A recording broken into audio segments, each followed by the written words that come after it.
একটি হাসি, একটি স্কুল ব্যাগ, আর শেষবারের মতো হাত নেড়ে বিদায়।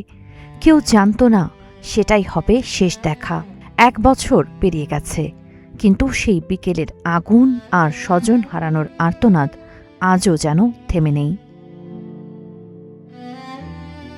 আজ রাজধানীর উত্তরার মাইলস্টোন স্কুল অ্যান্ড কলেজে যুদ্ধবিমান বিধ্বস্তের ভয়াবহ ট্র্যাজেডির 1 বছর। তবুও নিহত শিক্ষার্থীদের পরিবার, শিক্ষক, সহপাঠী এবং দেশের মানুষের কাছে দিনটি এখনও এক গভীর শোকের প্রতীক। দুর্ঘটনার তদন্ত প্রতিবেদন প্রকাশ না হওয়ায় এবং দায় নির্ধারণে অগ্রগতি না থাকায় ক্ষোভ ও হতাশা প্রকাশ করেছেন স্বজনরা।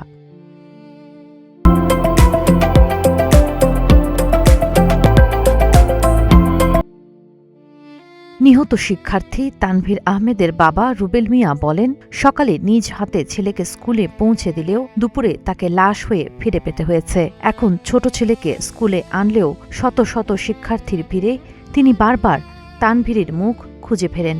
একইভাবে মাহতাব রহমানের পরিবারও এখনও তার পড়ার টেবিল, বই খাতা আগের মতোই সাজিয়ে রেখেছে।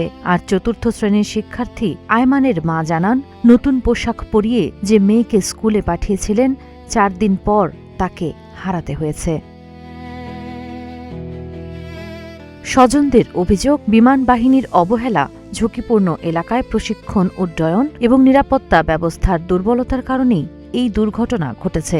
অন্যদিকে মাইলস্টোন কর্তৃপক্ষ জানিয়েছে, অধিকাংশ আহত শিক্ষার্থী ক্লাসে ফিরলেও কয়েকজন এখনও চিকিৎসাধীন। ক্ষতিপূরণের প্রস্তাব দেওয়া হলেও নিহত ও আহতদের কোনো পরিবার তা গ্রহণ করেনি। 1 বছর পরও তাদের একটাই দাবি, দ্রুত তদন্ত শেষ করে দায়ীদের জবাবদিহির আওতায় আনা হোক। সাবা খান, নাগরিক প্রতিদিন।